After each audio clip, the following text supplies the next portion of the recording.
Assalamualaikum warahmatullahi wabarakatuh dan salam sejahtera.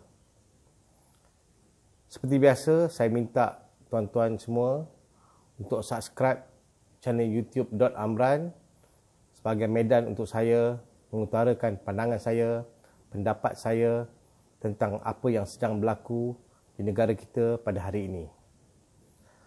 Dalam hal pakej rancangan ekonomi COVID-19 yang baru diumumkan oleh Perdana Menteri baru-baru ini, sudah pasti pihak pembangkang akan memberikan kritikan, cadangan yang bukan-bukan, teguran dan sebagainya. Ada yang keras, ada yang lembut. Yang mungkin paling keras saya lihat adalah dakwaan kononnya Makcik Kiah dah kena tipu. Mereka mengatakan Makcik Kiah, iaitu contoh yang digunakan oleh Perdana Menteri dalam menyampaikan ucapan pakej rancangan ekonomi itu sebagai tertipu kerana kononnya pakej tersebut turut merangkumi beberapa perkara yang bukannya dalam bentuk tunai. Sebaliknya, hanyalah satu bantuan oleh kerajaan kepada orang yang bernama kononnya Makcik Kiah ni. Tapi ada juga yang lembut.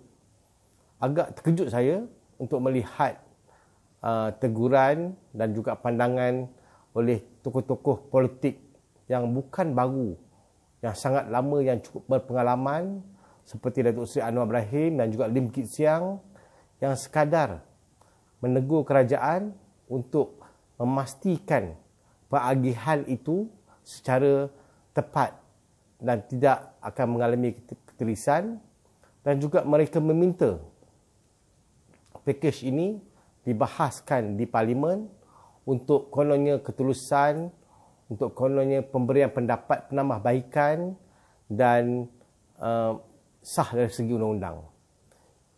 Apakah kedua-dua tokoh ini sudah hilang akal ataupun sudah tidak lagi terbukti relevan dalam politik di negara ini, kerana mereka meminta pakej ini dibentangkan di Parlimen, sedangkan mereka tahu dua perkara yang akan memberi kesan jika pakej ini dibawa ke Parlimen. Satunya, membawa pakej ini ke Parlimen akan memakan masa, sedangkan semua orang tahu bahawa pakej ini, penyampaian pakej ini, pemberian bantuan kepada rakyat ini adalah sesuatu yang sangat-sangat urgent, yang perlu dilakukan pada keadaan segera. Dan inilah cabaran yang dihadapi oleh kerajaan hari ini, iaitu untuk menyampaikan pakej tersebut, bantuan kewangan, bantuan itu dan ini kepada rakyat pada keadaan seberapa segera. Kerana rakyat telah mula merasai kesan akibat tindakan kerajaan yang terpaksa mengadakan PKP lebih kurang 2 minggu yang lalu. Apakah Anwar Ibrahim dan Lim Kit Siang tidak tahu bahawa rakyat sebenar-benarnya memerlukan bantuan kewangan dan juga bantuan-bantuan lain pada keadaan sesegera mungkin? Dan mereka juga tahu jika perkara ini dibawa ke Parlimen, ia akan menjadi lambat dan sukar untuk dilaksanakan pada keadaan segera. Ataupun apakah mereka ini hanya mahu elan ke Parlimen untuk poket mereka sendiri tanpa memikirkan ketergesaan ataupun urgency of the packet untuk package itu untuk diberikan kepada rakyat. Itu satu.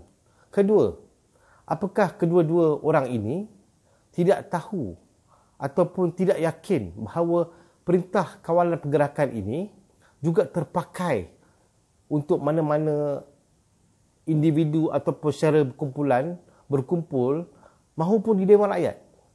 Kita tahu beberapa ahli parlimen juga telah dikesan terjangkit dengan COVID-19 ini, dan saya khawatir jika mereka ini berkumpul di Dewan Rakyat untuk apa tujuan yang muslihat selain daripada membentangkan pakej ini, akan menyebabkan ahli-ahli parlimen kita berada dalam risiko yang cukup tinggi untuk dijangkiti virus yang mahal durjana ni.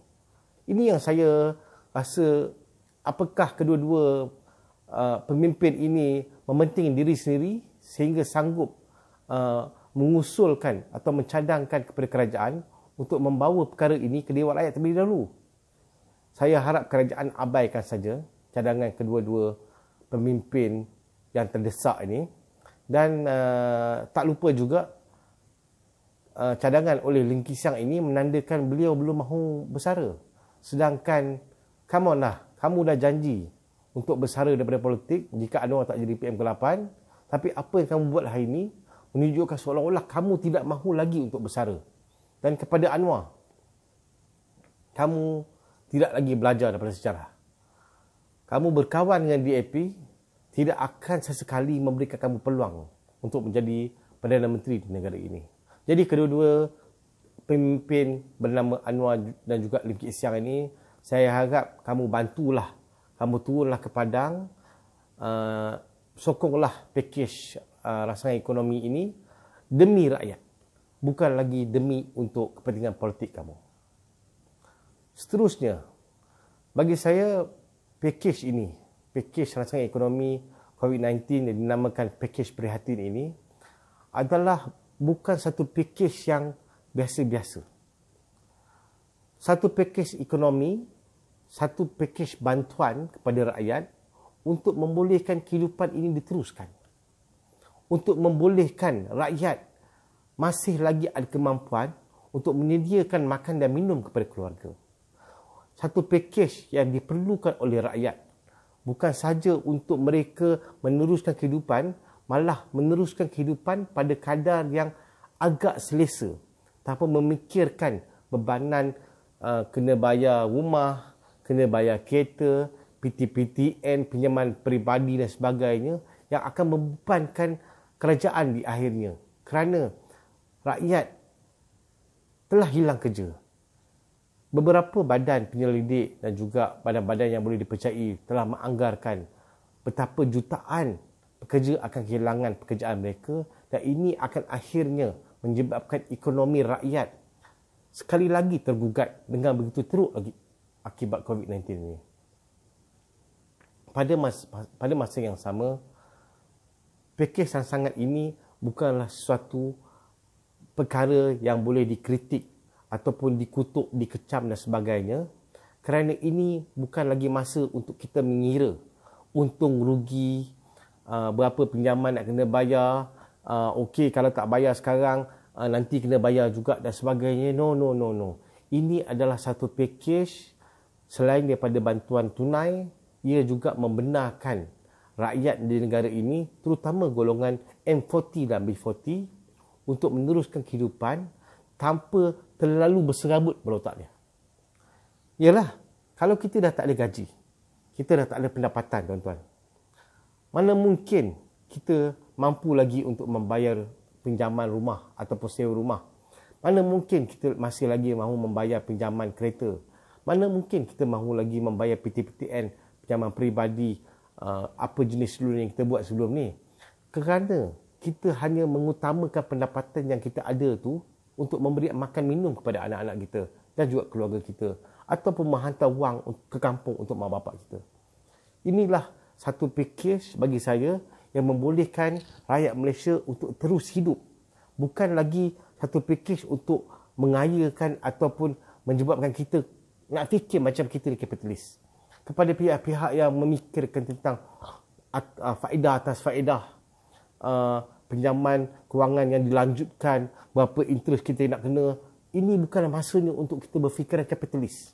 Kerana ini adalah satu pakej yang boleh membantu kita untuk meneruskan kehidupan, memastikan ada makanan atas meja kita, memastikan kita tidak terlalu berserabut untuk memikirkan macam mana nak bayar rumah, macam mana nak bayar kereta, macam mana nak bayar hutang pinjaman peribadi dan juga sebagainya, yang akhirnya akan bukan saja memberi tekanan fizikal kepada kita, malah juga tekanan mental. Kita tak nak rakyat kita dalam masa 6 bulan atau setahun ini terlalu berserabut memikirkan masalah-masalah yang akan dihadapi akibat kehilangan pekerjaan, akibat daripada virus yang durjana ini. Saya minta pengkritik-pengkritik dan juga rakyat secara amnya memikirkan bahawa kita sedang melalui satu zaman kemelesetan ekonomi yang bukan biasa-biasa, yang mungkin lebih teruk daripada apa yang terjadi pada sekitar tahun 1997-98, yang mana lebih ramai rakyat kita, terutama golongan B40 dan juga M40 akan kehilangan pekerjaan mereka, dan ini akan secara sekaligus akan menyebabkan ekonomi keluarga, ekonomi setempat akan menjadi merudum dengan teruknya sehingga menjejaskan industri perusahaan kecil dan sederhana dan juga institusi perbankan negara. Ini yang kita kena faham, kita kena maklumkan dan kita kena sedar bahawa pakej yang ada ini bukan untuk kita bermewah-mewah, bukan untuk kita meraih keuntungan dan sebagainya, tetapi lebih kepada satu pakej untuk kita membolehkan kita meneruskan kehidupan, menjara anak isteri kita dengan menyediakan makanan, perubatan, persekolahan yang sewajarnya, dan daripada situ kita memulakan meneruskan kehidupan mungkin di satu permulaan yang baru. Ada yang mengatakan COVID-19 ini adalah satu reset kepada cara dunia ini beroperasi. Mungkin akibat COVID-19 ini, institusi perbankan ataupun sistem kerajaan ataupun sistem perniagaan ataupun sistem modal dan sebagainya akan berubah. Kerana akibat daripada COVID-19 ini, lebih ramai rakyat akan kehilangan kerja, dan ini pastinya menyebabkan berlakunya NPL ataupun kenaikan dalam non-performing loan. Maksudnya orang tak bayar loan makin banyak, dan akhirnya institusi perbankan terpaksa mengadakan satu revolusi ataupun yang perubahan mengikut keperluan dan keadaan semasa. Ini yang kita kena faham. Dan akibat daripada COVID-19 ini, jutaan rakyat, bukan sahaja di Malaysia, malah di seluruh dunia akan kehilangan pekerjaan, kehilangan nafkah pendapatan mereka, dan juga banyak syarikat-syarikat, terutama industri kecil dan sederhana, akan terpaksa gulung tikar dan sekaligus menyebabkan lebih ramai yang menganggur, termasuk pemilik-pemilik IKS ini. Jadi, antara perkara yang membimbangkan saya adalah saya cuma risau.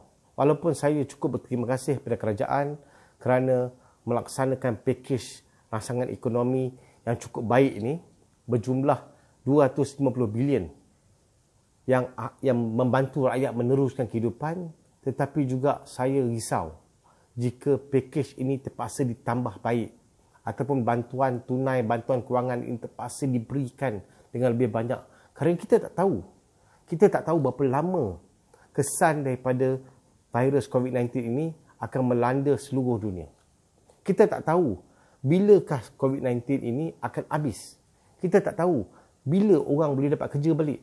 Kita tak tahu bila manusia akan kembali seperti sebelum ini, seperti tahun lepas, di mana kebanyakan rakyat di negara kita ini mempunyai pekerjaan yang cukup stabil, walaupun di peringkat IKS dan sebagainya dengan kadar pengangguran mungkin sekitar dalam 3 hingga 4% saja, yang mana kita hidup dalam keadaan yang makmur, aman, damai dan berpotensi untuk kita maju ke depan.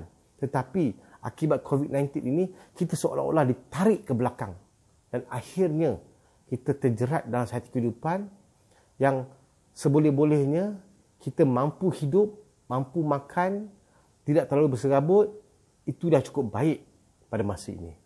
Jadi saya harap kerajaan mempertimbangkan pakej rangsangan ekonomi ini.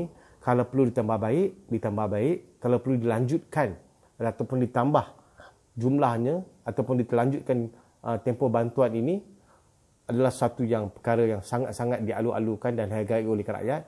Dan juga pada masa yang sama, kerajaan perlu memikirkan untuk menambah baik bantuan ataupun memberikan bantuan sebenarnya kepada industri kecil dan sederhana, IKS yang menjadi tulang belakang kepada ekonomi di negara ini. Ramai pengusaha-pengusaha IKS ini, bukan saja mereka ini menceburi bidang perniagaan untuk menjadi punca pendapatan mereka, tetapi juga industri IKS ini menyediakan ratusan ribu peluang pekerjaan terutama kepada golongan-golongan B40 dan juga sebahagian daripada M40. Jadi saya tidak begitu arif tentang bilangan ataupun sektor yang diceburi oleh IKS ini, tapi saya pasti kerajaan mempunyai data dan juga maklumat yang cukup lengkap mengenai IKS, dan kita harap kerajaan akan bantu IKS ini, kerana bantuan kepada IKS ini limpahannya akan terus kepada rakyat lain ataupun pekerja-pekerja yang terdapat di Malaysia ini. Saya berharap kerajaan akan memberi pertimbangan serius dalam perkara ini, dan saya akhiri video ini dengan harapan yang cukup tinggi kepada kerajaan untuk kita sama-sama membela rakyat dan juga membantu PKS ataupun IKS di masa akan datang. Dan saya berdoa tempoh jangkitan COVID-19 ini akan berakhir cepat mungkin, kalau boleh sebelum bulan Ramadan pada akan datang. Dan juga kita berharap kita semua dapat bertemu lagi selepas ini, insya-Allah. Assalamualaikum warahmatullahi wabarakatuh dan salam sejahtera. Sekian, terima kasih.